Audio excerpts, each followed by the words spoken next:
ஒவ்வொரு நாள் தொழுகையிலும் நாம் சூரா ஃபாத்திஹாவை ஓதுகிறோம். சூரா ஃபாத்திஹா இல்லாமல் எந்த தொழுகையும் இல்லை. அது ஃபரலாகட்டும், சுன்னத்தாகட்டும், நஃபிலாகட்டும், வாஜிபாகட்டும், எதுவானாலும் சூரா ஃபாத்திஹா என்பது தொழுகையினுடைய முக்கிய அங்கத்தில் இடம்பெற்றிருக்கிறது. நம் எல்லோருக்கும் தெரியும் சூரா ஃபாத்திஹாவினுடைய முக்கியத்துவம், அதனுடைய பலன், அதிலே சொல்லப்படக்கூடிய செய்தி ஓரளவுக்கு நாம் உள்வாங்கி வைத்திருக்கிறோம். அதிலே ஒரு முக்கியமான ஒரு பிரார்த்தனை இடம்பெறுகிறது. அதுதான் நான் துவக்கத்தில் ஹம்து ஸலவாத்திலே ஓதின ஒரு வசனம், இஹ்தின ஸிராத்தல் முஸ்தகீம். இறைவா எங்களுக்கு நேர்வழியை காட்டுவாயாக, இறைவா எங்களுக்கு நீ நேர்வழியை காட்டுவாயாக என்ற முக்கியத்துவமான ஒரு பிரார்த்தனை அங்கே இடம்பெறுகிறது. நேர்வழி என்றால் அசத்தியத்தை விட்டு சத்தியத்தின் பக்கம் பிரித்து காட்டி உண்மை எது பொய் எது என்பதை கண்டறிந்து உண்மையின் பக்கம் நம்மை வழிநடத்தக்கூடிய, நம்முடைய உலகத்திற்கும் நாளை ஆகிரத்திற்கும் எது வெளிச்சத்தையும் விடுதலையையும் தருமோ அந்த வழியில் பயணிக்கக்கூடிய வாய்ப்பை, அதனுடைய வழியை எங்களுக்கு காட்டு என்று அல்லாஹ்விடத்திலே கேட்கிறோம். இது இந்த அர்த்தத்தோடு முடிந்து போகக்கூடிய விஷயம் அல்ல. இதையும் தாண்டி நம் வாழ்க்கையில் ஏற்படக்கூடிய கஷ்டங்கள், சோதனைகள், நெருக்கடிகள், இதிலே நிலை குலையாமல் நான் இருக்க வேண்டும் என்றும் இதிலே அர்த்தம் கொள்ளலாம். நான் தடுமாற்றம் ஏற்பட்டு திக்கி திணறிவிடக்கூடாது, எனக்கு வழிகாட்டு என்றும் கேட்கலாம். என் மனசோர்வினால் நான் நொந்து நூலாகி என்னையே ஏன் இந்த வாழ்க்கை என்று நொந்து கொள்ளும் அளவிற்கு உண்டான நிலையில் நான் அமைந்து விடக்கூடாது. சோதனைகளும் நெருக்கடிகளும் வரும்பொழுது நான் துவண்டு நான் ரொம்பவும் பலகீனப்பட்டு விடக்கூடாது. வாழ்க்கையிலே எந்த ஒரு சருகுதலும் சல்லாபமும் ஏற்பட்டு என் வழி தடுமாறி நான் எங்கேயும் போய் விழுந்து விடக்கூடாது என்பதெல்லாம் இதிலே நாம் பொருளாக கொள்ள முடியும். அன்பு சகோதரர்களே, இன்றைய காலச்சூழலில் இந்த மாதிரியான நிலைப்பாட்டோடு நம்மிலே பலர் வாழ்க்கையை நகர்த்தி கொண்டிருக்கிறோம். எனவேதான் இன்றைக்கு கவுன்சிலிங் உலகமாக மாறியிருக்கிறது. ஏதாவது ஒரு சிரமம் என்றால் யாரிடத்திலாவது போய் தெளிவை கேட்டு அவர்கள் சொல்லக்கூடிய அந்த அனுசரணையான வார்த்தைகள் நமக்கு ஒரு ஆறுதலை தருவதாக நாம் உணர்கிறோம். குடும்பத்தில் சிக்கல் என்றால் கவுன்சிலிங், தொழிலில் ஏதாவது ஒரு பிரச்சனை என்றால் அது சார்ந்த வல்லுநர்களிடத்திலே நாம் கவுன்சிலிங் போகிறோம். அதே போன்று என்னிடத்தில் இருக்கக்கூடிய விஷயங்களை வெளிக்கொண்டு வரக்கூடிய அந்த பக்குவத்திற்காக வேண்டி சில இடத்திலே மன அழுத்தம், மன அயர்வு, மன பதற்றம், இதிலிருந்து வெளியே வருவதற்காக வேண்டி கவுன்சிலிங். திருமணமானதற்கு பிறகு ஏற்பட்ட பல்வேறு விதமான இடைஞ்சல்கள், அதாவது மனரீதியான குழப்பங்கள், முட்டல், மோதல்கள், இதிலிருந்து வெளியே வருவதற்கு கவுன்சிலிங். ஆக உலகம் பல்வேறு கோணங்களில் ஏதாவது ஒரு தீர்வை நோக்கி தேடிக்கொண்டே இருக்கிறது. ஒன்றை மட்டும் நாம் அழுத்தமாக உள்வாங்கிக் கொள்ள வேண்டும். வாழ்க்கையில் இன்பம் மட்டுமே முதன்மையானது, அது மட்டுமே உண்டு என்று நாம் நினைக்க கூடாது. வாழ்க்கையில் வெற்றிக்கு மேல் வெற்றித்தான், நம்முடைய வரலாற்றில் தோல்வியே கிடையாது என்றும் எண்ணக்கூடாது. எப்பொழுதும் நாம் செல்வந்தராகத்தான் இருக்க போகிறோம் என்ற நிலைப்பாடும் இருக்கக்கூடாது. வாழ்க்கையில் மகிழ்ச்சியும் கஷ்டமும் மாறி மாறி வரும். செல்வமும் அந்த செல்வ நிலையிலிருந்து கொஞ்சம் குறைதலும் கூடுதலும் மாறி மாறி வரும். நாம் செய்யக்கூடிய தொழில் வியாபாரத்தில் நஷ்டமும் லாபமும் மாறி மாறி வரும். நமக்கான புகழும் சில நேரங்களில் இகழும் மாறி மாறி வரும். நம்மை அங்கீகரிக்கக்கூடிய பேச்சும் நம்மை அவமானப்படுத்தக்கூடிய நிகழ்வும் வாழ்க்கையில் மாறி மாறி வரும். இது எல்லாம் கலந்ததுதான் வாழ்வு என்பதை நாம் உள்வாங்கிக் கொள்ள வேண்டும். இதை அன்னலம் பெருமானார் ஸல்லல்லாஹு அலைஹி வஸல்லம் அவர்களுடைய வாழ்வும் அவர்களின் மக்கத்து வாழ்க்கையையும் மதீனத்து வாழ்க்கையையும் அவர்கள் இந்த உம்மத்திற்கு விட்டு சென்ற அதி அற்புதமான வழிகாட்டுதலும் நமக்கு உறுதிப்படுத்துகிறது என்பதை நாம் உணர்ந்து கொள்ள வேண்டும். அனைத்து காரியங்களிலும் மன உறுதி மிக்கவராக நாம் மாறிவிட்டால் எதையும் சந்திக்க தயார் என்கின்ற மனநிலைக்கு நாம் வந்து விடுவோம், உந்தப்பட்டு விடுவோம். நாம் எப்பொழுதும் மனதால் துவண்டு போய்விட மாட்டோம். ஒரு சின்ன சிரமம் வந்தால் அப்படியே நொந்து கொள்ள மாட்டோம். ஏதாவது ஒரு சின்ன நெருக்கடி வந்தால் அப்படியே நாம் எல்லாம் போய்விட்டது, பறிபோய்விட்டது, கைமீறி விட்டது என்று கவலையிலே அப்படியே ஆழ்ந்து நாம் போய்விட மாட்டோம். இதற்கு முக்கியமான ஒரு தேவையாக இருப்பது உறுதிமிக்க மன உறுதிமிக்க எதையும் தாங்கும் இதயம் வேண்டும் இறைவா என்று கேட்கக்கூடிய நிலையிலே நம்மை நாம் வளர்த்து கொள்ள வேண்டும், பக்குவப்படுத்திக் கொள்ள வேண்டும். அன்பான சகோதரர்களே, முஹம்மது நபி ஸல்லல்லாஹு அலைஹி வஸல்லமின் வாழ்க்கையின் பிற்பகுதியை நீங்கள் பாருங்கள். மதீனாவின் வாழ்க்கையில் எப்படியெல்லாம் அவர்களுடைய நிலைப்பாடு இருந்தது என்று பாருங்கள். அதே போன்று முஹம்மது நபியின் வாழ்வின் முற்பகுதியை பாருங்கள். முற்பகுதி என்றால் மக்கத்து வாழ்க்கை. அதிலும் குறிப்பாக நபி அவர்கள் இறை தூதராக அறிவிக்கப்பட்டதற்கு பிறகு அந்த 13 ஆண்டு காலம் அவர்களின் நிலைப்பாடு எப்படி இருந்தது? அதற்கு பிறகு மதீனாவிற்கு ஹிஜ்ரத் செய்து போகிறார்கள். அங்கே இருக்கும் 10 ஆண்டு காலம் எப்படி இருந்தது? இப்ப வாழ்வின் பிற்பகுதியும் முற்பகுதியும் நிறைய பாடங்களை சொல்லுகிறது. முன்பகுதி 13 ஆண்டுகள் பெருமானாருக்கு கடுத்த சிரமம், பல்வேறு விதமான இடைஞ்சல்கள், இடையூறுகள், உயிராபத்துகள், தோழமைகளுக்கு ஏற்பட்ட பிரச்சனைகள், மூச்சு விட முடியாத அளவிற்கு உண்டான நெருக்கடிகள். இந்த நிலையில்தான் வல்ல அல்லாஹ் ஒரு வசனத்தை சொன்னான், ஃபஸ்பிர் கமா சபர உலுல் அஸ்மி மின் ஃபஸ்பிர் கமா சபர உலுல் அஸ்மி. நபிகள் பெருமான் ஸல்லல்லாஹு அலைஹி வஸல்லம் அவர்களே, நீங்கள் பொறுமையாக இருங்கள், உறுதியாக நிலைத்திருங்கள். உங்களுக்கு முன்னால் உறுதிமிக்க ரசூல்மார்கள் எப்படி தங்கள் வாழ்க்கையில் ஏற்பட்ட கஷ்டங்களை, சோதனைகளை, சிரமங்களை, சிக்கல்களை, நெருக்கடிகளை எதிர்கொண்டார்களோ அந்த மாதிரி உறுதிமிக்கவர்களாக நீங்கள் இருங்கள். அதுவே உங்களுக்கு மிகப்பெரிய ஒரு பக்க பலமாக இருக்கும் என்பதை அல்லாஹ் ஆறுதலான வார்த்தையிலே சொன்னார். தோல்வியும் அவமானமும் வறுமையும் ஏழ்மையும் இதுவெல்லாம் சுத்தி சுத்தி வரத்தான். ஆனால் இதை கண்டு நீங்கள் துவண்டு போய்விட வேண்டாம். உங்கள் பணியை செவ்வனே செய்து கொண்டே இருங்கள். நிச்சயம் இறையின் உதவி உங்களுக்கு கிடைக்கும் என்பதை அல்லாஹ் இந்த வசனத்தின் வழியாக சொல்லித் தந்தார். அன்பு சகோதரர்களே, மதீனா வாழ்க்கையிலே பெருமான் ஸல்லல்லாஹு அலைஹி வஸல்லமுக்கு அல்லாஹ் செல்வத்தை கொடுத்தான், சிறந்த ஒரு நிலைப்பாட்டை தந்தான். அதே நபிகள்தான் மக்காவிலே ஷுவைபே அபி தாலிப் என்று சொல்லப்படக்கூடிய அந்த பள்ளத்தாக்கிலே இலைகளையும் சருகுகளையும் சாப்பிட்டு அதை உணவாக கொண்டு சில ஆண்டுகள், சுமார் 3 ஆண்டுகளுக்கு மேலாக கழித்திருக்கிறார்கள் என்பதை நாம் பார்க்க வேண்டும். ஆட்சியையும் அதிகாரத்தையும் மதீனாவிலே பெருமானார் ஸல்லல்லாஹு அலைஹி வஸல்லமுக்கு அல்லாஹ் கொடுத்தான். ஆனால் அதே நபிகள் தான் மக்காவிலே காபாவுக்குள்ளே நுழைய முடியாத அளவிற்கு தடை போடப்பட்டார்கள். 2 ரக்காய் தொழுவதற்கு மட்டும் எனக்கு அனுமதி கொடுங்கள் என்று பெருமானார் வேண்டி நிற்க, அந்த நேரத்தில் அந்த காபத்துல்லாவின் சாவி எவர் கையில் இருந்ததோ அவர் தரமாட்டேன், உங்களுக்கெல்லாம் இங்கே அனுமதி கிடையாது என்று விரட்டிவிட்டார். பசியும் பயமும் அறியாத ஒரு சூழலை மதீனா மண்ணிலே அல்லாஹ் ஏற்படுத்தி கொடுத்திருந்தான். ஆனால் மக்காவில் நாம் கொண்டிருக்கக்கூடிய கொள்கை, இதனால் பல்வேறு விதமான அச்சுறுத்தல் சூழல் ஏற்படுமோ என்கின்ற நிலையிலே ஆரம்பகட்ட முஸ்லிம்கள் சஃபா மலைக்கு பக்கத்தில் இருந்த அர்கம் ரலியல்லாஹு அன்ஹுடைய வீட்டில்தான் பயந்து பயந்து ஒன்று கூடுவார்கள்.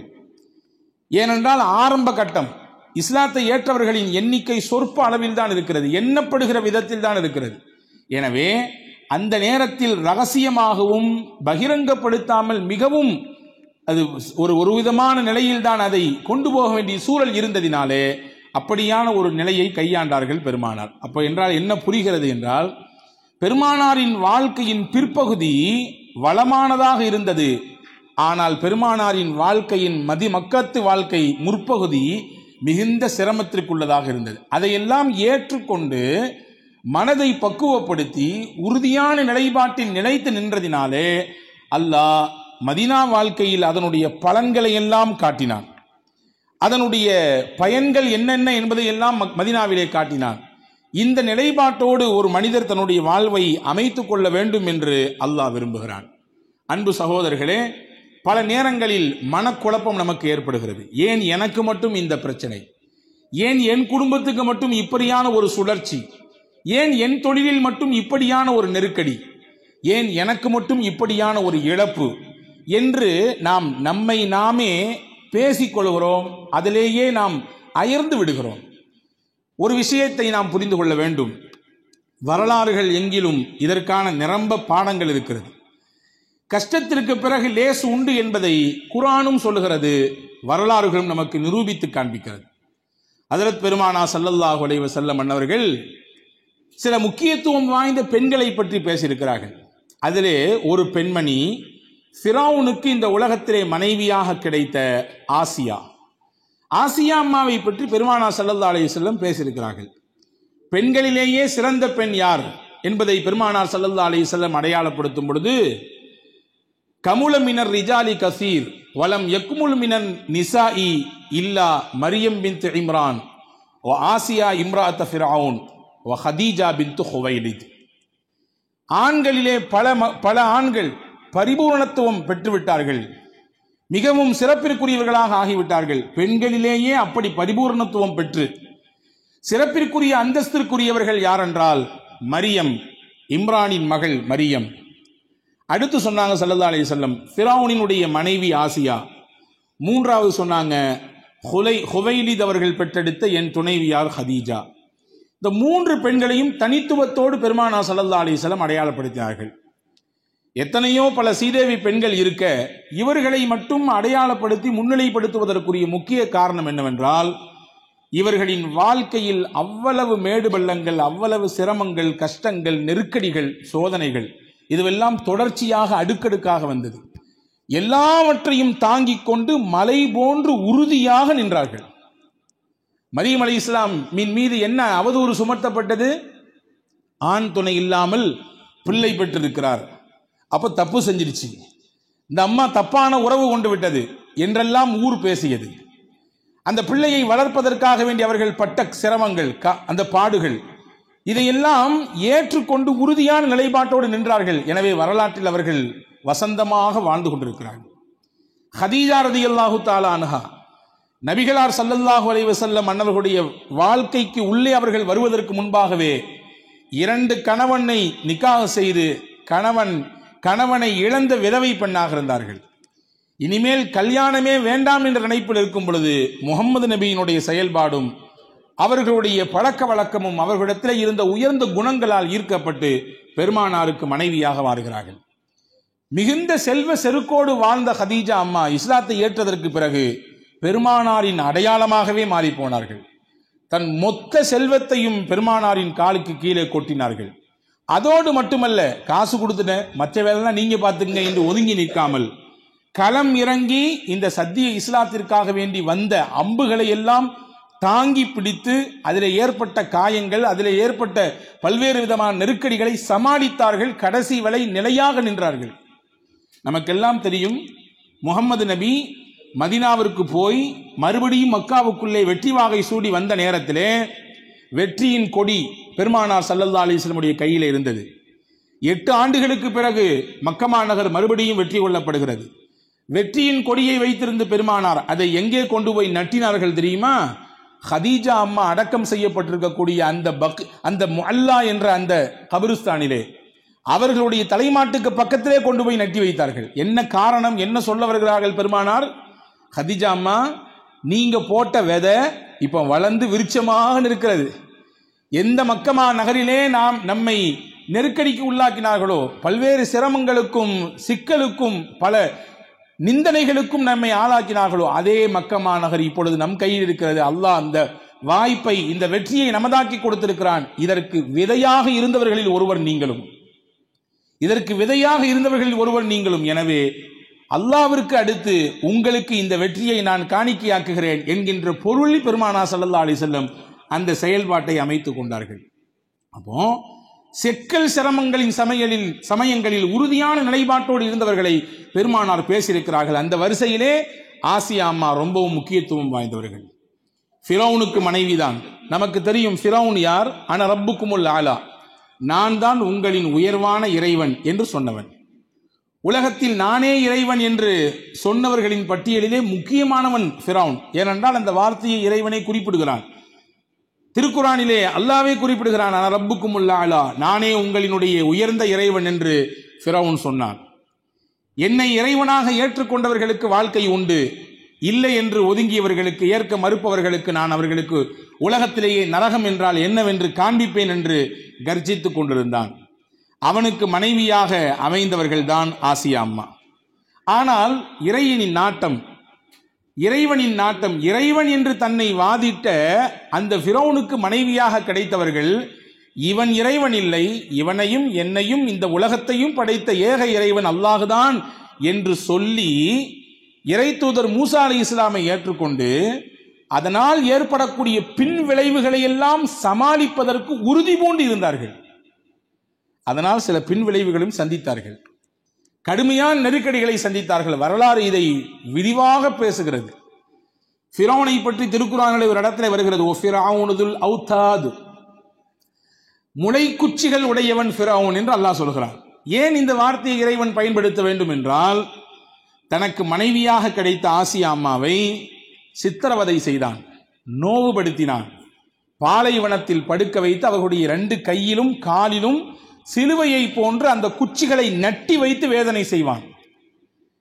பாறை போன்று உறுதியாக இருப்பார்கள், அசைய மாட்டார்கள், ஆடவும் மாட்டார்கள். அந்த நேரத்தில் அவ்வளவு துன்பத்தையும் வாங்கி கொண்டிருக்கிற பொழுது அவர்கள் ஏக இறைவனிடத்தில் கேட்ட துவாவை அல் குர்ஆனிலே அல்லாஹ் பதிவு செய்கிறான். ரப்பி பினிலி இந்தக பைத்தன் ஃபில் ஜன்னா வனஜ்ஜினி மின் ஃபிர்அவுன வஅமலிஹி வனஜ்ஜினி மினல் கௌமில் ஸாலிமீன். இறைவா, இதோ இந்த ஃபிரௌன் தன்னையே இறைவன் என்று சொல்லி வாதித்துக் கொண்டிருக்கிறான். இப்பொழுது என்னை துன்புறுத்துகிறான், அவன் கொள்கைக்கு என்னை இழுக்க பயம்புறுத்துகிறான், வேதனை செய்கிறான், உச்சபட்சமான துன்பங்களை எனக்கு தருகிறான். இப்பொழுது நான் உன்னிடத்தில் கேட்பது, எனக்கு சொர்க்கத்தில் ஒரு வீடு வேண்டும், அதை எனக்கு நீ காட்ட வேண்டும். இந்த ஃபிரௌன் செய்யக்கூடிய கொடுமைகளிலிருந்து எனக்கு நீ விடுதலையை தர வேண்டும் என்று துஆ செய்தார்கள்.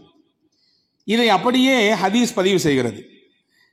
அவர்களின் உடலில் இருந்து உயிர் பிரிவதற்கு முன்னால் அவர்களுக்கான சொர்க்கத்தின் வீடு எதுவோ அதை அல்லாஹ் ஆசியா அம்மாவிற்கு கண்ணுக்கு முன்னால் காட்டினான். அதை பார்த்ததற்கு பிறகுதான் அவர்களுடைய உடலிலிருந்து உயிர் பிரிந்தது என்ற வரலாற்றை நமக்கு எழுதுகிறார்கள். இங்கே ஒரு விஷயம், நான் தான் உங்களின் உயர்வான இறைவன் என்று சொன்னவன் வீட்டிலே அவனுடைய பொஞ்சாதி அவனை ஏற்றுக்கொள்ளவில்லை. அவன் வீட்டிலே வளர்ந்த ஒரு குழந்தை நபியாக மாறியது. அப்படி என்றால் ஃபிரௌனே, நீ எவ்வளவு பலவீனமானவனாக இருக்கிறாய் என்பதை அல்லாஹ் உணர்த்துகிறான். 1000 கத்திகளோடு ஊருக்குள்ளே சுத்தி கொண்டிருந்தார்கள். தன்னுடைய ஆட்சிக்கும் அதிகாரத்திற்கும் உலை வைக்கக்கூடிய பிள்ளையை அப்படியே கத்தியை கொண்டு 2ஆக கீறி பிளந்து விட வேண்டும் என்ற எண்ணத்திலேயே 1000 கத்திகளோடு ஊரிலே சுத்தி வந்தார்கள். ஆனால் எந்த குழந்தையை கொல்ல வேண்டும் என்று நினைத்து எல்லா குழந்தைகளையும் கொண்டார்களோ அதே குழந்தையை ஃபிரௌனின் வீட்டில் வைத்தே இறைவன் வளர்த்தான். 1000 பெண்கள் ஃபிரௌனுக்காக வேண்டி மண்டியிட்டு அவனுக்கு முன்னால் சாஷ்டாங்கம் செய்து நீங்கள் தான் இறைவன் என்பதை ஏற்றுக்கொள்கிறேன் என்று சொல்லக்கூடிய சூழலிலே அவன் வீட்டில் அவனுடைய அறையில் அவனுக்கு மனைவியாக இருந்த ஆசியா அம்மா மாட்டேன் என்று சொன்னார்கள். அப்படி என்றால் ஒன்றை இறைவன் உணர்த்துகிறான், நீ மனிதர்களை ஆளுகிறாய் சரிதான், ஆனால் மனித மனங்களை ஆளக்கூடியவன் நானாக இருக்கிறேன், மனித மனங்களை நான் ஆளுகிறேன். எனவே நீ வெளிரங்கத்தில் உடலை மட்டும்தான் ஆளுகிறாய், நான் அந்தரங்கத்திலே கல்புகளை, எண்ணங்களை, உள்ளங்களை ஆண்டு கொண்டிருக்கிறேன் என்பதை அல்லாஹ் உணர்த்துகிறான். பிலால் ரலியல்லாஹு அன்ஹு கடுமையாக வேதனைப்படுத்தப்பட்டாங்க என்று நமக்கு தெரியும். உமையத் பின் கலஃப் அவனிடத்திலே அடிமையாக இருக்கும் பொழுதுதான் பிலால் ரலியல்லாஹு அன்ஹு கடுமையான சித்திரவதை செய்யப்பட்டாங்க. நமக்கெல்லாம் தெரிந்த வரலாறு. பாலைவன சூட்டு மண்ணிலே தூக்கி பிலால் ரலியல்லாஹு போடப்பட்டு பாறாங்கல்லை தூக்கி மேலே வைத்த பொழுதும் கூட அஹதுன் அஹதுன், ஒருவன் அவனே என் இறைவன், அவனே அல்லாஹ் என்று சொன்னவர்கள். வெந்து அவர்களின் உடலில் இருந்து வரக்கூடிய சீலும் அந்த வேர்வை நீரும் இரத்தமும் அந்த சூட்டிலே படும் பொழுது அப்படியே ஆவியாக பறக்குமாம். அப்படி என்றால் எவ்வளவு சூடு என்று நாம் பார்த்துக் கொள்ள வேண்டும். பிலால் ரலியல்லாஹு அன்ஹு இடத்திலே பிற்காலத்திலே கேட்கப்பட்டதாம், கைஃப தஸ்பீரு அலா தஅதீபி உமையத் பின் கலஃப். உமையத் பின் கலஃப் உங்களை போட்டு படாத பாடுபடுத்தினான, மணல்ல போட்டு வறுத்து எடுத்தானே, எப்படி நீங்க தாங்கிட்டீங்க? அந்த வேதனை எப்படி நீங்க தாங்கினீங்க? பிலால் ரலியல்லாஹு சொன்னாங்க, ஹலாவத்துல் ஈமானி பிமிராஅத்தில் அஸாபி. என்னை வேதனைப்படுத்தக்கூடிய அந்த நேரத்திலே அதற்கு இணையாக நான் எதை பார்த்தேன் என்றால் என் இறை நம்பிக்கையின் அந்த டேஸ்ட், அந்த ருசியை நான் உணர்ந்து கொண்டிருந்தேன். அந்த ருசியிலேயே நான் என் மயக்கத்தை விட்டிருந்ததினாலே வேதனை எனக்கு வேதனையாகவே தெரியவில்லை. இங்கே ஒரு செய்தியை புரிய வேண்டும். பிலால் ரலியல்லாஹு அன்ஹு வேதனைப்படுத்தப்பட்டது நமக்கு ஆச்சரியமாக தெரியலாம். ஆனால் சில வரலாற்று ஆசிரியர்கள் சொல்கிறார்கள் அது பெரிய ஆச்சரியம் இல்லை. காரணம், பெண்ணை விட உடலால் வலிமையினால் கொஞ்சம் ஆண்கள் மேலானவர்கள் தான். அதிலும் குறிப்பாக பிலால் ரலியல்லாஹு அன்ஹு அடிமையாக இருந்து சேவகம் செய்தவர்கள். பல கஷ்டமான பணிகள் அவருக்கு கொடுக்கப்பட்டிருக்கிறது. அடிமை நிலையிலே இருக்கும் பொழுது அதையெல்லாம் செய்து கொண்டிருந்தார். அந்த நிலையில் இருக்கிற பொழுது அந்த கஷ்டத்தை அவர்கள் அனுபவித்தார்கள். அதிலே மாற்று கருத்தில்லை, அதை குறைத்து மதிப்பிடவில்லை. ஆனால் ஒரு பெண்ணாக அந்த வேதனையை அனுபவித்த ஆசியா அம்மாவினுடைய நிலைதான் இங்கே உயர்தரமான கண்கொண்டு பார்க்க வேண்டிய நிலை. காரணம், வசதி வாய்ப்புகளோடும் பல்வேறு விதமான சொகுசான நிலையிலும் இருந்த ஆசியா அம்மாவிற்கு வேதனைகளை தாங்கிக் கொள்ளக்கூடிய ஆற்றல் எங்கிருந்து கிடைத்தது? 2 கையும் 2 காலும் கட்டி போடப்பட்டிருக்கிறது. கம்புகளால், குச்சிகளால் அப்படியே பூமியில் நட்டி வைக்கப்பட்டிருக்கிறது. வேதனை கொண்டு அவர்களை சித்திரவதப்படுத்தப்படுகிறது. அந்த நேரத்தில் ஆசியா அம்மா சிரித்தார்கள். ஃபிரௌன் கேட்டானாம். இப்னு கசீரிலே இந்த செய்தி பதிவாக இருக்கிறது. என்னையா ஆச்சரியம், இம்புட்டு வேதனை, இம்புட்டு வெயில், இப்போ 2 அறுக்க போறேன், துண்டாக்க போறேன், பீஸ் பண்ண போறேன், இப்போ இந்த அம்மா சிரிக்குது, ஆசியா எப்படி சிரிக்குது அப்படி என்று கேட்டானாம். ஏன் ஆசியா அம்மா அவர்கள் சிரித்தார்கள் என்றால், தனக்கான கூலி என்ன, இந்த சோதனைகளை, இந்த கஷ்டங்களை தாங்கிக் கொள்வதனால் தனக்கு இறைவன் தரக்கூடிய வெகுமதி என்ன என்பதை அல்லாஹ் காண்பித்து விட்டான். அதுதான் சொர்க்கத்தின் வீடு. அதை பார்த்தார்கள். அப்படியே அவர்கள் சிரிப்பிலேயே அவர்களுடைய உயிர் பிரிந்தது. ஃபிரௌனுக்கு தெரியாது இதன் கூலி சொர்க்கத்தின் அதிபதியான இறைவன் அவர்களுக்கு தரக்கூடிய மாளிகை என்று அவனுக்கு தெரியாது. எனவே புத்தி பேதலித்து போய் அவன் கேட்டான். அதே போன்று இன்னொரு செய்தியையும் வரலாற்று ஆசிரியர்கள் பதிவு செய்கிறார்கள். அல்லாஹுவினால் முடியாதா? அல்லாஹ்விற்கு சக்தி இல்லையா? ஆசியா அம்மாவை காப்பாற்றுவதற்கு, அந்த வேதனைகளிலிருந்து அவர்களை விடுவிப்பதற்கு அல்லாஹ்விற்கு சக்தி இல்லையா? மலக்குகளை வைத்து அல்லாஹ் ஆசியா அம்மாவிற்கு நிழல் கொடுத்தான். பாலைவனத்திலே கொண்டு போய் சூடு மணலிலே பறக்க பறக்க கைகால் ஆடாத அளவிற்கு கட்டி போடப்பட்டு வேதனை செய்யப்படும் நேரத்திலே ஆசியா அம்மாவிற்கு மலக்குகளை வைத்து நிழல் கொடுத்தான். நம்ம அடுத்த கேள்வி என்னன்னா, நிழல் கொடுத்த அல்லாஹ்விற்கு அந்த வேதனையிலிருந்து அவர்களை பாதுகாக்க தெரியாதா? பின்ன ஏன் அந்த வேதனைகளை செய்யும் பொழுது பார்த்து கொண்டிருந்தான்? இந்த நிகழ்வெல்லாம் தற்காலத்தில் நடக்கக்கூடிய விஷயங்களுக்கு மிகப்பெரிய ஆறுதலை நமக்கு தருகிறது. ஏனென்றால் இந்த உலகம் என்பது விதைப்பதற்கான நிலம், இதை அறுவடை செய்வதற்கான ஏற்பாடு மறுமையில் அல்லாஹ் வைத்திருக்கிறார். ஆசியா அம்மா விதைக்கட்டும் என்று அல்லாஹ் பொறுமையாக இருந்தான். அந்த விதைத்த ஒவ்வொரு வித்துக்களுக்கும் அறுவடையை கூலியாக, பன்மடங்காக, மிகப்பெரிய பிரம்மாண்டமான ஒரு நிலையாக அல்லாஹ் மறுமையிலே கொடுப்பான். எனவேதான் அல்லாஹ் பொறுத்திருந்தான். அவனிடத்திலே படை பட்டாளங்கள் குறைவாக இருக்கிறது என்பதனாலே கொஞ்சம் பார்த்து கொண்டே இருந்தானா? அல்லது அவர்களை எல்லாம் ஏன் எதிர்க்க என்று ஒதுங்கி நின்று வேடிக்கை பார்க்கலாம் என்று நினைத்தானா? கிடையாது. அல்லது அல்லாஹ் இயலாமையில் ஆகிவிட்டானா? எதுவும் கிடையாது. சோதனைகள் தான் வாழ்க்கையினுடைய உள் உணர்வை, அர்த்தத்தை மனிதனுக்கு புரிய வைக்கும். அதை எப்படி அவன் எதிர்கொள்கிறான் என்கின்ற பக்குவத்தையும் பண்படுத்தக்கூடிய பண்பையும் அவனுக்கு அதுதான் தரும். இந்த உலகம் ஒன்றும் சும்மா ஒன்றும் கிடைத்து விடவில்லை. உயர்ந்த சொர்க்கமும் உயர்ந்த நற்பேறுகளும். 950 ஆண்டுகள் நூஹ் அலைஹிஸ்ஸலாம் இந்த சோதனையின் பாதையில் தான் நடந்து போனார்கள். யஹ்யா அலைஹிஸ்ஸலாம் நிற்கப்பட்டு 2 துண்டாக பிளக்கப்பட்டார்கள் இந்த சொர்க்கத்தை அடைவதற்குத்தான். இப்ராஹிம் அலைஹிஸ்ஸலாம் நெருப்பு குண்டத்திலே தூக்கி வீசப்பட்டார்கள் இந்த சொர்க்கத்தை அடைவதற்குத்தான். இஸ்மாயில் அலைஹிஸ்ஸலாமுக்கு முன்னால் கத்தி காண்பிக்கப்பட்டது. அறுக்கப்படக்கூடிய நிலைக்கு தயாராகிவிட்டார்கள். கத்தியை கொண்டு கழுத்திலும் வைத்தாகிவிட்டது. எதற்கு? இந்த சொர்க்கத்தை அடைவதற்குத்தான். எனவே இந்த பாதையில் ஆசியாமா இருக்கிறார்கள். விதைக்கட்டும், பொறுமையாக இருக்கட்டும், அதற்குரிய அறுவடையை மறுமையில் நிறைவாக கொடுப்போம் என்ற அக்கறையில் தான் அல்லாஹ் அங்கே பொறுத்திருந்தான். அப்போ இந்த உறுதிமிக்க நிலைப்பாடு ஆசியாமாவிடத்தில் இருந்ததினாலே அல்லாஹ் அவர்களை சாகித்து பேசுகிறான். குரானிலே இம்ராத்த ஃபிரௌன் என்ற பெயரிலேயே அவர்கள் அடையாளப்படுத்தப்படுகிறார்கள். அவர்கள் கேட்ட துவாவை அல்லாஹ் குரானிலே பதிவு செய்கிறான்.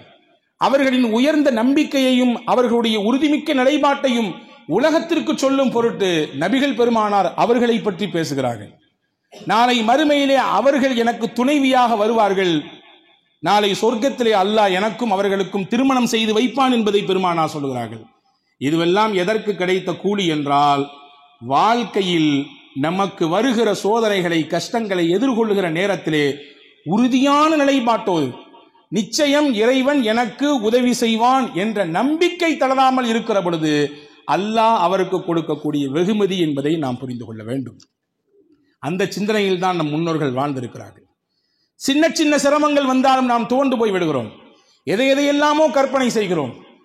அதுவால் நடந்திருக்குமோ, இதுவால் நடந்திருக்குமோ, அவன் அங்கே பார்த்தானே நம்மளை, இவன் இப்படி நினைச்சானே, அதனால ஏற்பட்டிருக்குமோ என்றெல்லாம் நம்மளை நாமே கேள்வி கணைக்குள் கொண்டு வந்து நிப்பாட்டி நம்முடைய நிகழ்காலத்தையும் நம்மை சுற்றி இருக்கக்கூடிய நபர்களுடைய நிகழ்காலத்தையும் சந்தோஷத்தையும் நாமே குழி தோண்டி புதைக்கிறோம்.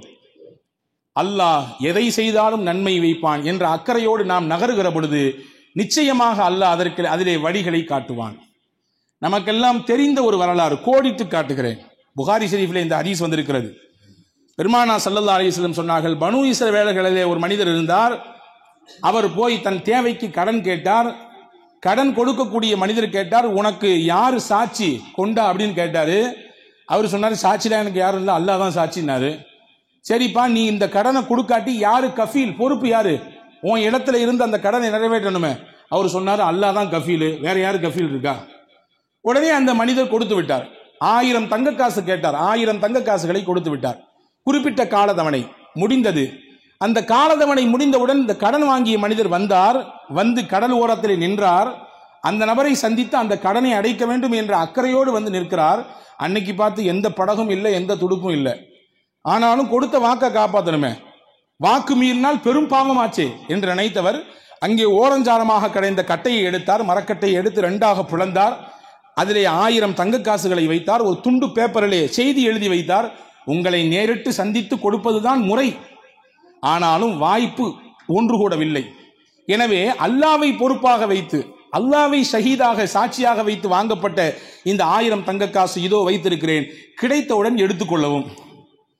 அந்த மனிதர் அங்கிட்டு கடல்ல நின்னாரு. வருவாரு என்று பார்த்து பார்த்து கண்ணுதான் பூத்து போனது. கடைசியில் வரல. சரி, வீட்டுக்கு விறகு பிறகு எடுத்துட்டு போய் அடுப்பெரிக்கிறதுக்கு யூஸ் ஆகுமே சொல்லி சில கட்டைகளை சுள்ளிகளை புறக்கினார். வீட்டுக்கு போனார். ஒவ்வொரு சுள்ளிகளாக உடைத்து அடுப்பிலை வைத்தார். இந்த கட்டையை எடுத்து உடைத்தார். பாருங்கள், உள்ளிருந்து 1000 தங்க காசும் பொலபொல என்று கொட்டியது. ஒரு துண்டு பேப்பரும் இருந்தது, அதிலே செய்தி இருந்தது.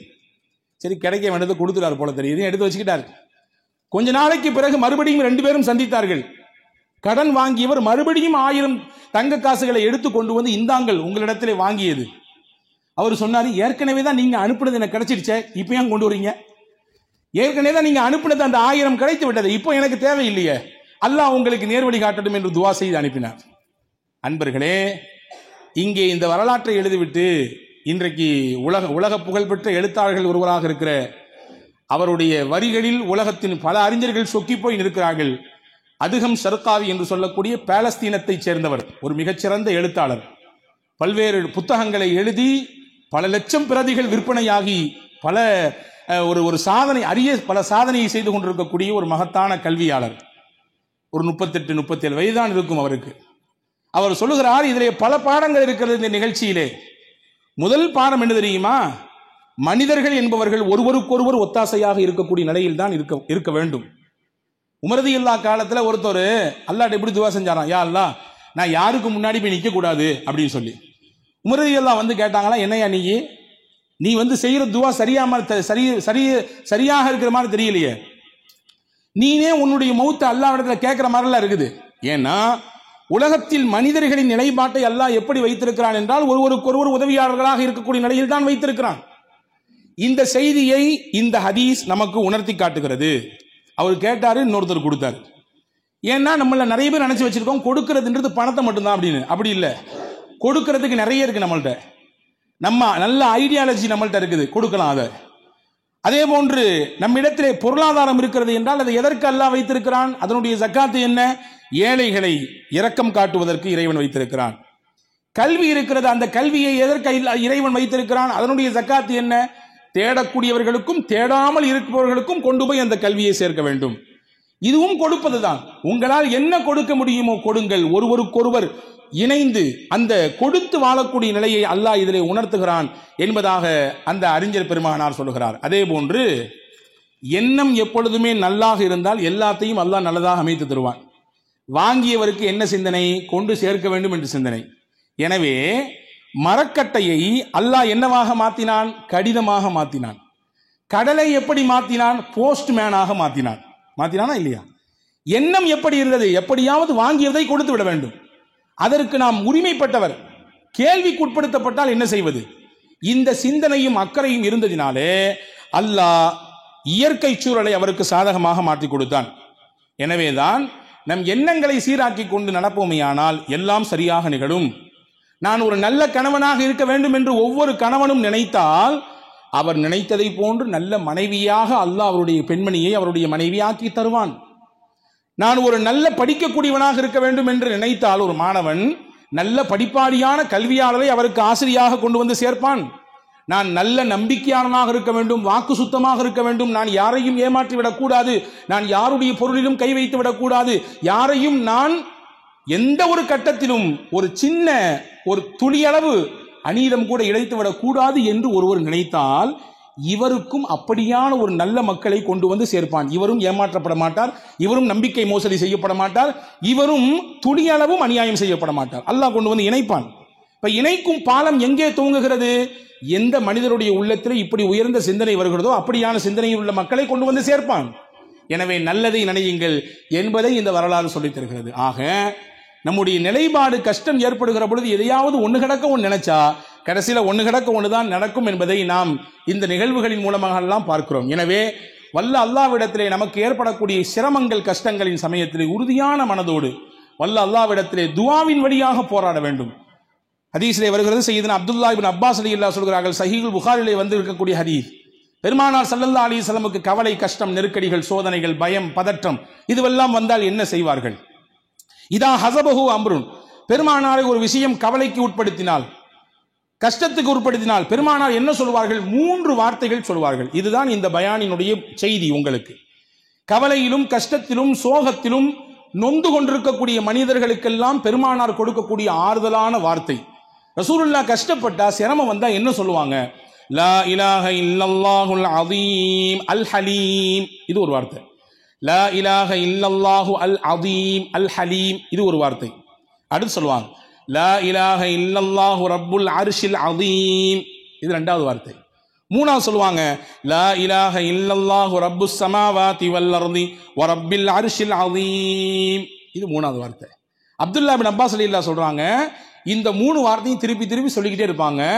கொஞ்ச நேரத்தில் கவலையின் வெளிப்பாடு தெரிந்த முகத்தின் ரேகையிலே மகிழ்ச்சியின், சந்தோஷத்தின், ஆனந்தத்தின் வெளிப்பாடு தெரியும். பெருமானாருக்கு சிரமங்களும் கவலையும் ஏற்பட்டால் இதைதான் சொல்லுவார்கள். அப்படி என்றால் உலகத்தின் அருள் கொடையாக அனுப்பிய அன்னலம் பெருமானார் ஸல்லல்லாஹு அலைஹி வஸல்லம் அவர்கள் நமக்கு கற்றுத் தருகிறார்கள், உங்கள் வாழ்க்கையில் கவலை மட்டுமே நிரந்தரம் என்று நினைக்க வேண்டாம், இழப்பு மட்டுமே நிரந்தரம் என்று நினைக்க வேண்டாம், நெருக்கடி மட்டுமே நிரந்தரம் என்று நினைக்க வேண்டாம். கால ஓட்டத்தில் எல்லாம் மாறும். நம்பிக்கை மட்டும் இழக்காமல் நீங்கள் வாழ்க்கையில் அடுத்தடுத்த அடிகளை எடுத்து வைத்து நகர்ந்து கொண்டே இருங்கள். நிச்சயம் உங்களோடு இறைவனின் உதவி இருக்கிறது என்பதை இந்த துஆவின் வழியாக நமக்கு கற்றுத் தருகிறார்கள். வல்ல அல்லாஹ் அப்படிப்பட்ட சிந்தனையோடு வாழக்கூடிய நல்ல தௌஃபீக்கை உங்களுக்கும் எனக்கும் எல்லா மக்களுக்கும் வழங்கியருள் புரிவானாக. ஆமீன். வாஹிர் தாவா.